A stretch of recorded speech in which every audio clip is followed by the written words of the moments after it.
سلطان کو گئے آج پورے 20 دن ہو چکے تھے۔ وہ اتنی حساس ہو چکی تھی کہ ذرا ذرا سی بات پر ان خوبصورت آنکھوں میں آنسوں کی برسات امنڈ آتی تھی۔ آئیگل اور حادث کا موڈ درست کرنے کی بھرپور کوشش کرتے تھے۔ وہ ان کے سامنے تو نارمل برتاؤ کرتی، مگر وہ پاگل سی لڑکی سے مس کرتی تھی، تھوڑا نہیں حد سے زیادہ۔ بالکونی میں اپنے پسندیدہ جھولے پر بیٹھی وہ سفید ڈائری ہاتھ میں تھامے کچھ بہت غور و فکر سے لکھنے میں مصروف تھی۔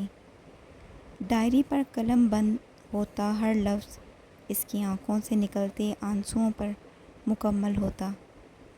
اس نے ایک نظر آسمان پر دوڑائی۔ شام کا وقت تھا اور تھکے ہارے پرندے اپنے گھروں کو لوٹ رہے تھے۔ ہمیں ہمیشہ انسان یا چیز کی قدر تب ہوتی ہے جب وہ ہم سے دور ہو جائے۔ جب تک وہ ہماری دسترس میں رہے وہ عام لگتا ہے، مگر اس کے قیمتی ہونے کا احساس اس کی جدائی دلاتی ہے۔ ہاں، وہ اس سے ناراض تھی مگر دل سے نہیں، کیونکہ اس پیارے سے دل میں اس پاگل آدمی کے لیے بے انتہا محبت تھی، اور جہاں محبت ہو وہاں ناراضگی، انا، ضد کی کوئی جگہ نہیں ہوتی۔ دھیرے دھیرے جھولتے اس کی آنکھ لگی اور وہ وہیں سو چکی تھی۔ فجر کے وقت اس کی آنکھ کھلی تو اس کے دائیں کندھے میں شدید درد ہو رہی تھی۔ وہ ایک ہی پوزیشن میں سو رہی تھی جس کی وجہ سے مسلز اکڑ چکے تھے۔ وہ اپنا کندھا مسلتی، وضو کرتی اپنے رب کے حضور حاضر ہوئی۔ پرسکون سا وہ سحر کا وقت اس کے وجود میں تپتی بے چینی کو کم نہ کر سکا۔ نہ جانے کتنی ہی دیر وہ دعا کے لیے ہاتھ اٹھائے بیٹھی رہی، مگر اس کے الفاظ تو جیسے کہیں کھو گئے تھے۔ خاموش چہرہ لیے وہ ہتھیلی پر نظریں جمائے ہوئے تھی، جہاں آنکھوں سے نکلتے آنسو رخساروں سے ٹپک کر ہتھیلی پر گر رہے تھے۔ مجھے معاف کر دیں میرے اللہ جی، مجھے معاف کر دیں۔ میں نے شاید اسے بہت تکلیف دی۔ میں نہیں چاہتی تھی ایسا، اسے تکلیف نہیں دینا چاہتی تھی، کبھی نہیں۔ اللہ جی، میرے عبدر کو اپنے حفظ و امان میں رکھنا۔ وہ جہاں بھی ہے اسے اپنی حفاظت میں رکھنا۔ اسے بس ایک دفعہ میرے پاس واپس بھیج دیں، بس ایک دفعہ۔ میں اسے خود میں کہیں چھپا لوں گی، کبھی دور نہیں جانے دوں گی۔ بس ایک دفعہ میرے عبدر کو میرے پاس واپس بھیج دیں اللہ، مجھے معاف کر دیں۔ وہ سجدہ ریز ہوئی تو اس سے میلوں دور بیٹھے اس مضبوط شخص کی آنکھیں ایک دم کھلیں۔ وہ بیڈ پر بیٹھا سینے پر زور سے ہاتھ رگڑنے لگا۔ نیند پوری طرح کھل چکی تھی۔ وہ فریش ہوتا، اپنی مطلوبہ ڈریسنگ کیے، اپنے ہتھیار اپنے پاس محفوظ کرتا کمرے سے نکلا تھا۔ وہ سجدہ ریز ہوئی، میلوں دور بیٹھے شخص کی آنکھیں ایک دم کھلی۔ وہ بیڈ پر بیٹھا سینے پر زور سے ہاتھ رگڑنے لگا۔ نیند پوری طرح کھل چکی تھی۔ وہ فریش ہوتا، اپنے مطلوبہ ڈریسنگ کیے، اپنے ہتھیار اپنے پاس محفوظ کرتا کمرے سے نکلا تھا۔ کتنے ہی دنوں بعد وہ اس چھوٹی سی شاپ میں آئی تھی۔ ایرگل سے ڈھیروں باتیں کرتی، وہ کچھ تازہ دم ہوئی تھی، مگر اس کی آنکھوں کی اداسی وہ عورت بہت اچھی طرح پڑھ سکتی تھی۔ وہ بظاہر تو اس کے ساتھ چھوٹے چھوٹے کاموں میں مصروف تھی، مگر ایرگل کی نگاہوں سے بچتی وہ رخ موڑے ہوئے تھی۔ میری بچی، یوں اداس مت ہو، سب ٹھیک ہو جائے گا، بس دعا کیا کرو۔ وہ خاموشی سے رخ موڑے اپنے کام میں مصروف تھی۔ میرا رب سب ٹھیک کر دے گا، تم اس پر تو توکل کرتی ہو نا؟ ایرگل نے بڑھ کر اس کے چہرے کی طرف دیکھا۔ جو آنسوؤں سے تر تھا۔ وہ چھوٹی چھوٹی ہچکیاں بڑھتی زمین پر دھیرے سے بیٹھی، گل اس کے قریب آ بیٹھی۔ یہ بہت مشکل ہے ماں، صبر اور انتظار بہت مشکل ہے۔ میرا دل کہتا ہے کبھی کبھی یوں لگتا ہے جیسے میں اکیلی سانس نہیں لے پاؤں گی۔ سانس لیتی ہوں تو یوں لگتا ہے جیسے حلق میں ڈھیروں کانٹے گڑ گئے ہیں۔ یہ اتنا مشکل کیوں ہوتا ہے، اتنا دردناک؟ اور ہم بے بس ہوتے ہیں، سب کچھ ہوتے ہوئے بھی ہم کچھ نہیں کر پاتے۔ اسے اپنے جبڑوں میں شدید تکلیف محسوس ہو رہی تھی۔ گل نے اس کا سر اپنی گود میں رکھا۔ میری پیاری بیٹی، یہ راہ محبت ہے۔ یہاں تکلیفوں آزمائشوں کی ایک لمبی فہرست ہے۔ یہ رستہ آسان نہیں، وہ تمہیں آزما رہا ہے اور تمہیں اس آزمائش پر پورا اترنا ہے۔ خود میں ہمت بندھاؤ میری جان، ابھی تو شروعات ہے۔ تم اگر ابھی سے تھک جاؤ گی تو اس طویل رستے پر کیسے اس کے سنگ چل سکو گی؟ وہ گہری آہ بھر گئی۔ میں اس کے لیے سب کچھ برداشت کر سکتی ہوں ماں، سب کچھ، مگر اس سے دوری نہیں۔ وہ قریب رہے اور کچھ بھی کرے، میں کبھی اسے دور نہیں کروں گی، مگر وہ بس ایک دفعہ میرے پاس واپس لوٹ آئے۔ میں اس کے بغیر نہیں رہ سکتی ماں۔ وہ اس آغوش میں چھپی ہوئی تھی۔ ارگل اسے پرسکون کرتی ہمیشہ کی طرح اسے نرم لہجے میں سمجھا رہی تھی،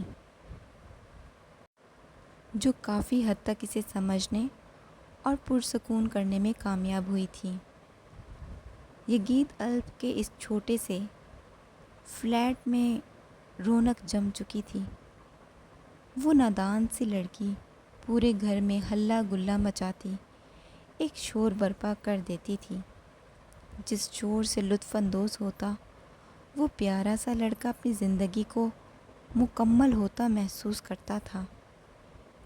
اور بتاؤ، اور کیا چاہیے تمہیں؟ وہ صوفے پر اس کے مقابل بیٹھا آج اس کی فرمائشیں سن رہا تھا۔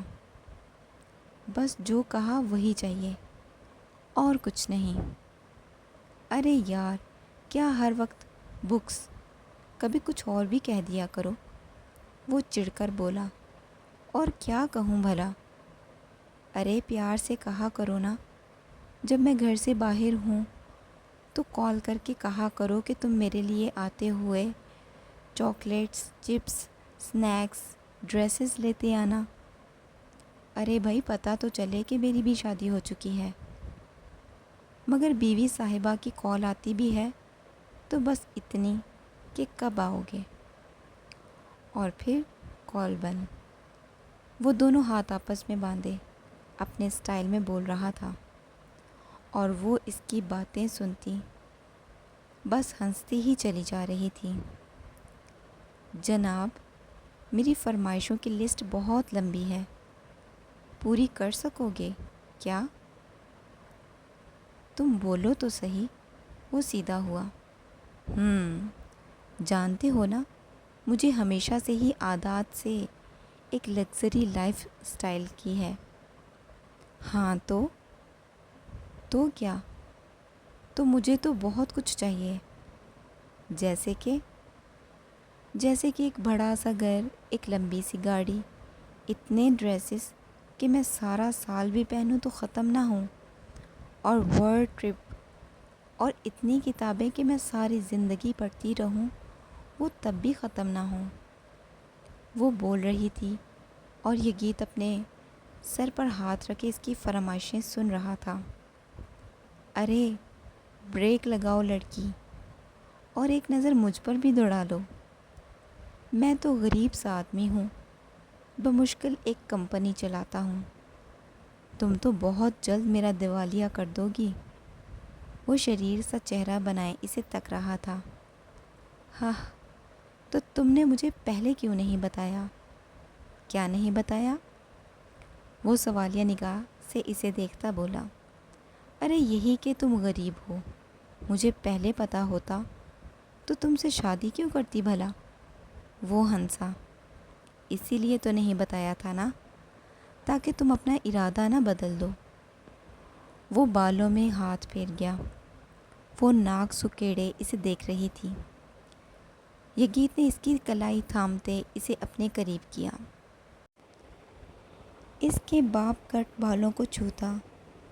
وہ بغور اس کی خوبصورت نیلی آنکھوں میں جھانک رہا تھا۔ اگر تم غریب تھے تو تم نے مجھ سے شادی کیوں کی؟ جانتے ہو نا مجھے، میرے لائف سٹائل کو۔ وہ مسکرایا، میری پرنسس تم بس حکم کیا کرو، تمہیں کیا چاہیے، اور اسے پورا کرنے کے لیے چاہے مجھے 10 جابس بھی کیوں نہ کرنی پڑے، تمہارا ایپل تمہاری ہر فرمائش پوری کرے گا۔ وہ مسکراہٹ دبا گئی۔ تو بتاؤ، سب سے پہلے تمہیں کیا چاہیے؟ وہ خاموشی سے اسے تک رہی تھی۔ اسے چپ دیکھ کر یگیت نے اس کی ناک پر ٹچ کیا۔ گھر چاہیے نا؟ وہ اسے چپ دیکھ کر بولا، بس کچھ عرصہ انتظار کر لو، زیادہ سے زیادہ 1 سال، اس کے بعد ہم ایک بڑا سا گھر لیں گے، اور پھر ایک بڑی نہیں لمبی سی گاڑی۔ وہ مسکرائی، پھر اس کے بعد تمہیں ورلڈ ٹرپ پر لے جاؤں گا۔ وہ اس کے منہ کی طرف بغور دیکھ رہی تھی۔ یہ گھر کافی چھوٹا ہے، تمہارے رہنے کے لائق نہیں، تم یہاں انکمفرٹیبل ہوتی ہوگی نا؟ یگیت نے ایک نظر پورے فلیٹ پر دوڑائی، جو واقعی کافی چھوٹا تھا، اتنا کہ حولیہ کا کمرہ بھی اس کے فلیٹ سے بڑا ہی ہوگا۔ بس کچھ عرصہ یہاں گزارا کر لو، پھر ہم یہاں سے۔ حولیہ نے اس کے منہ پر ہاتھ رکھتے اس کی چلتی بولتی کو بریک لگوائی۔ وہ اسے بنا پلکیں جھپکے دیکھ رہی تھی۔ مجھے ان سب کی ضرورت نہیں، تمہارے ساتھ میں سڑک پر بھی رہ لوں گی۔ وہ مسکرایا اور اپنے منہ پر رکھے اس کے ہاتھ پر بوسہ دے گیا۔ اور مجھے یہ فلیٹ سچ میں بہت پسند ہے، یہ میرے لیے دنیا میں ایک چھوٹی سی جنت ہے۔ یہاں اس گھر میں میں ایک آزاد سانس لیتی ہوں، ایک سکون ہے یہاں، اور یہاں تم ہو۔ اپنی بات مکمل کر کے اس نے اپنا ہاتھ اس کے چہرے سے ہٹایا۔ وہ محبت پاش نگاہوں سے اسے نہار رہا تھا۔ مجھ سے اتنی محبت کرتی ہو؟ حولیہ نے اس کے بالوں کو درست کیا۔ محبت؟ یگیت نے اس بات میں سر ہلایا۔ تم اندازہ بھی نہیں لگا سکتے مسٹر ایپل۔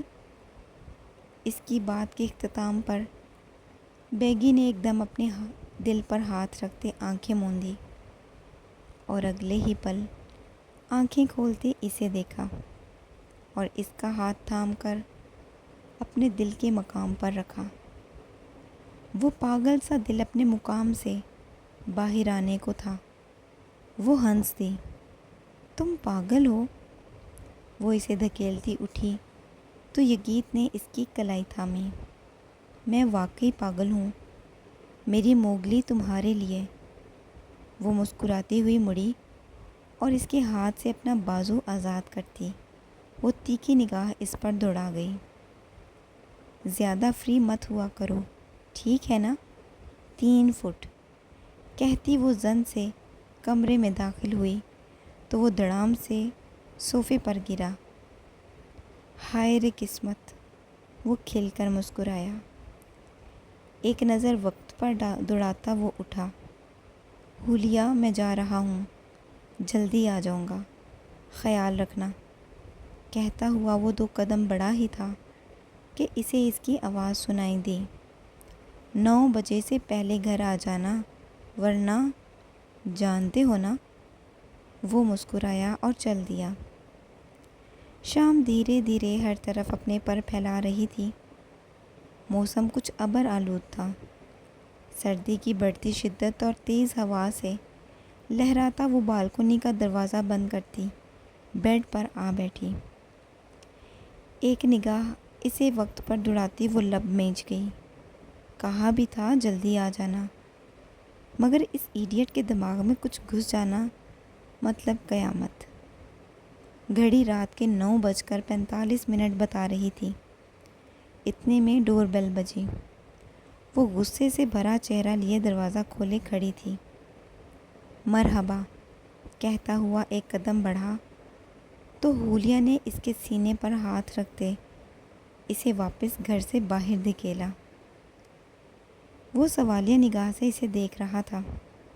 وقت کیا ہو رہا ہے ذرا بتانا؟ یگیت ایک نظر کلائی پر بندھی گھڑی پر دوڑاتا گردن پر ہاتھ پھیر گیا۔ آئی ایم سوری، وہ بس ایک کام تھا۔ تو ٹھیک ہے، کرو اپنے تمام کام اچھے سے، اور جب فری ہو جاؤ تو گھر آنا۔ کہتی ہوئی وہ دھپ دروازہ بند کرتی اندر سے لاک کرتی جا چکی تھی۔ وہ دونوں ہاتھ سر پر رکھے اب ادھر ادھر نگاہیں گھما رہا تھا۔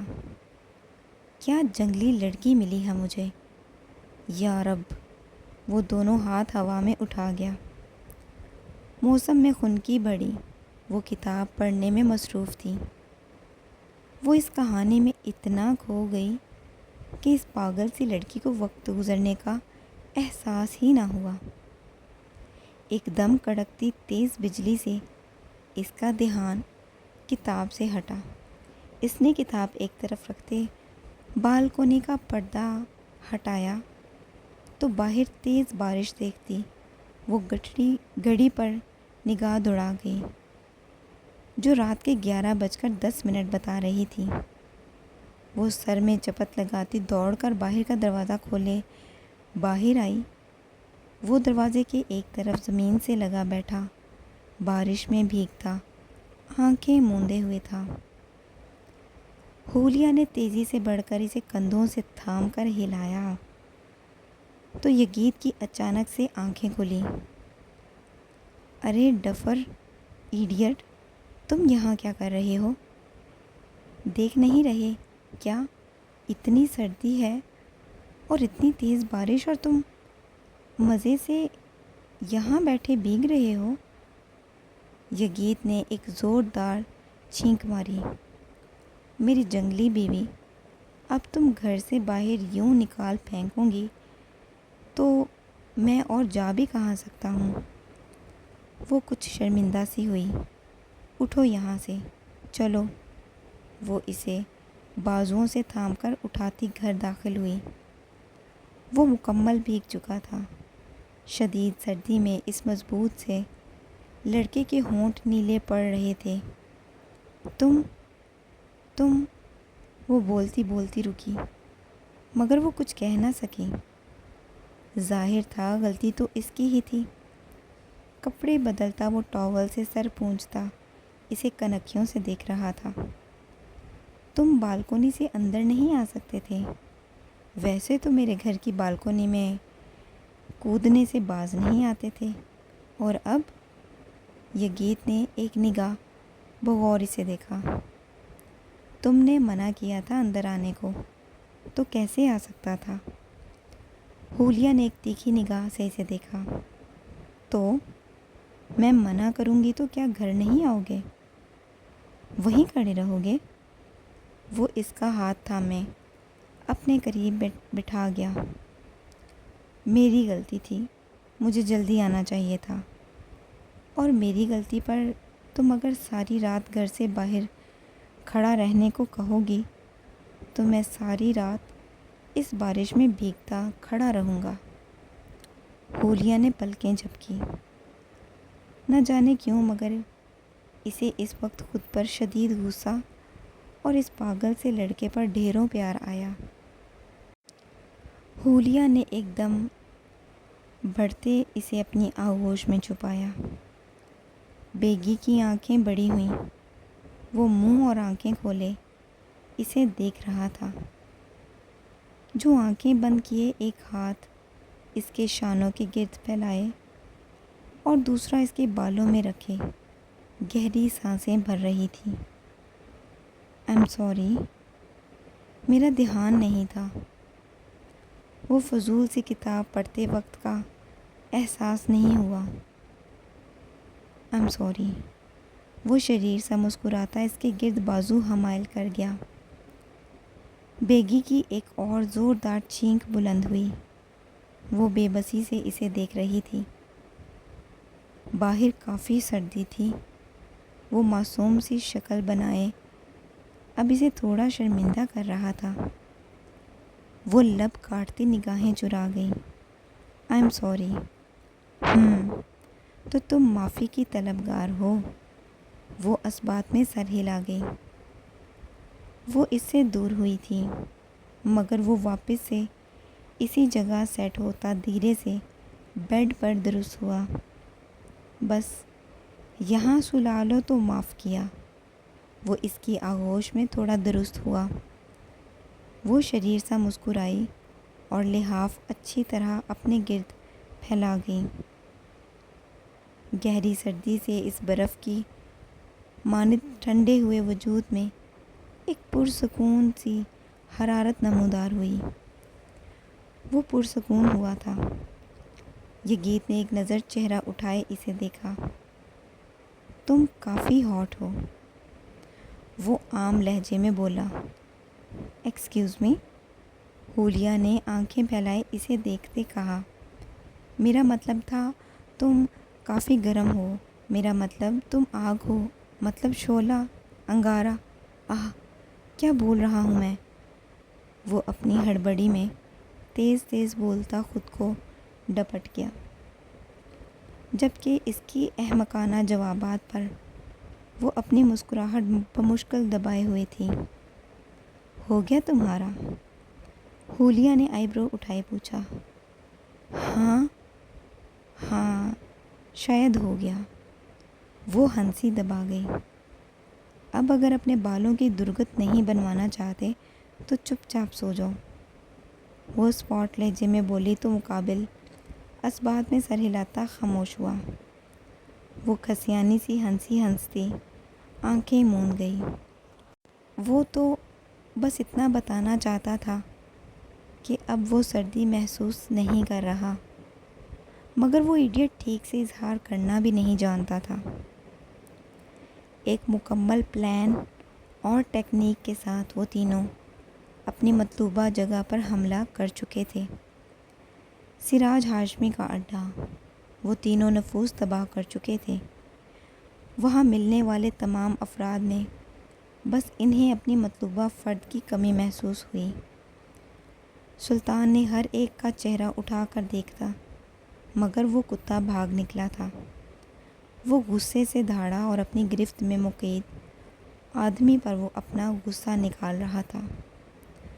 وہ تینوں وہاں موجود کسی کام کی انفارمیشن محفوظ کر چکے تھے مگر اس بات سے بے خبر کہ ان کے اس جال کو مقابل پہلے ہی جان چکے تھے۔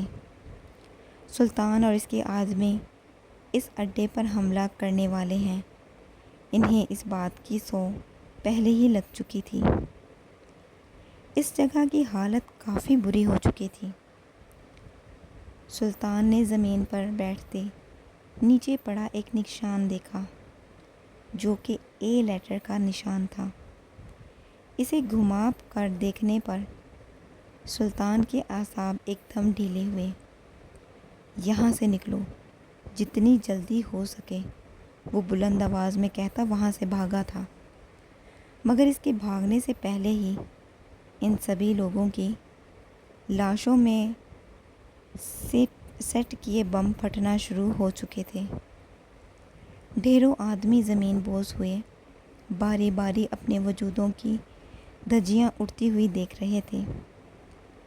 وہاں سے بمشکل باہر نکلتے ہی اس کا سامنا کچھ ہٹے کٹے آدمیوں سے ہوا۔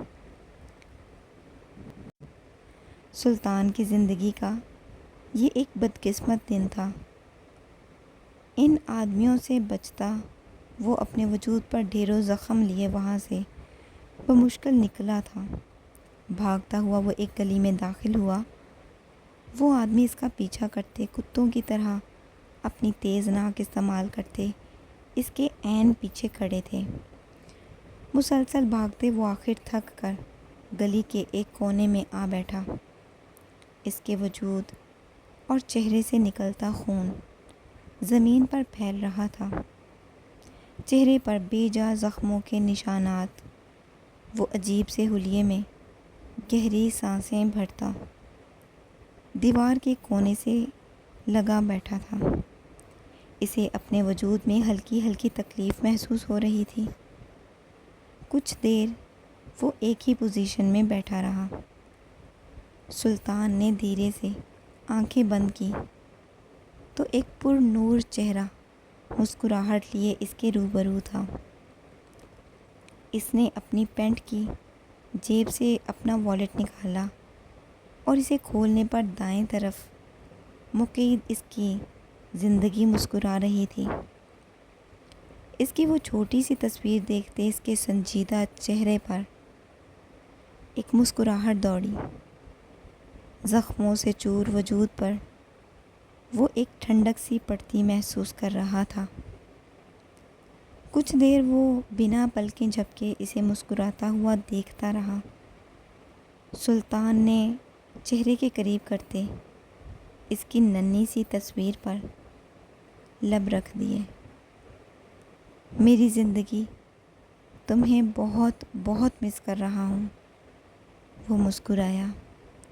سلطان نے ایک نظر بھرپور دیکھتے والیٹ سمیت وہ تصویر اپنے دل کے مقام پر جمائی اور آنکھیں موند لیں۔ جو شوہر اپنی بیویوں سے بہت محبت کرتے ہیں، ان کے والیٹ میں ان کی بیوی کی تصویر ضرور ہوتی ہے، اور آپ کے والیٹ میں میری تصویر بھی نہیں، وہ مسکرا دیا۔ وہ کچھ پل سکون کے تھے، وہ گہری سانس بھر گیا۔